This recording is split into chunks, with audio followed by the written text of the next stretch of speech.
وَإِذَا تُلِيَتْ عَلَيْهِمْ آيَاتُهُ زَادَتْهُمْ إِيمَانًا وَعَلَى رَبِّهِمْ يَتَوَكَّلُونَ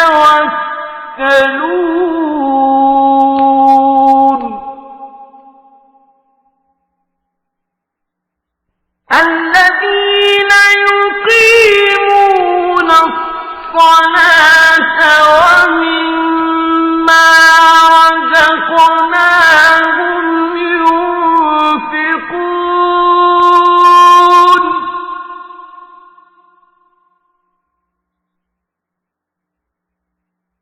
أُولَئِكَ هُمُ الْمُؤْمِنُونَ حَقًّا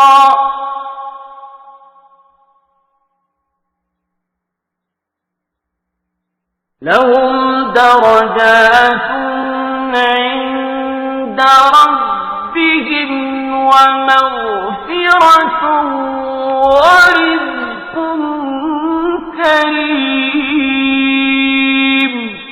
হে মুহাম্মদ, লোকেরা তোমার কাছে যুদ্ধলব্ধ ও যুদ্ধে পরিত্যক্ত অতিরিক্ত মাল সামান সম্পর্কে আল্লাহ তাআলার হুকুম জানতে চাচ্ছে। তুমি তাদের বলো, এ অতিরিক্ত সম্পদ হচ্ছে মূলত আল্লাহ তাআলার জন্য এবং তার রাসূলের জন্য। অতএব এ ব্যাপারে তোমরা আল্লাহ তাআলাকে ভয় করো এবং এ নির্দেশের আলোকে নিজেদের মধ্যেকার সম্পর্ক সংশোধন করে নাও। আল্লাহ তাআলা এবং তার রাসূলের আনুগত্য করো যদি তোমরা সত্যিকার অর্থে মোমেন হয়ে থাকো।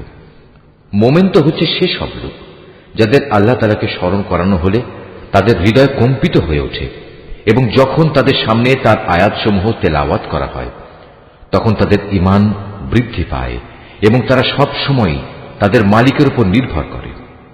যারা নামাজ প্রতিষ্ঠা করে এবং আমি তাদের যা কিছু অর্থ সম্পদ দান করেছি তা থেকে তারা আমারই পথে খরচ করে। মূলত এ গুণসম্পন্ন লোকেরাই হচ্ছে সত্যিকার মুমিন। তাদের মালিকের কাছে তাদের জন্য বিপুল মর্যাদা, ক্ষমা ও সম্মানজনক জীবিকার ব্যবস্থা রয়েছে।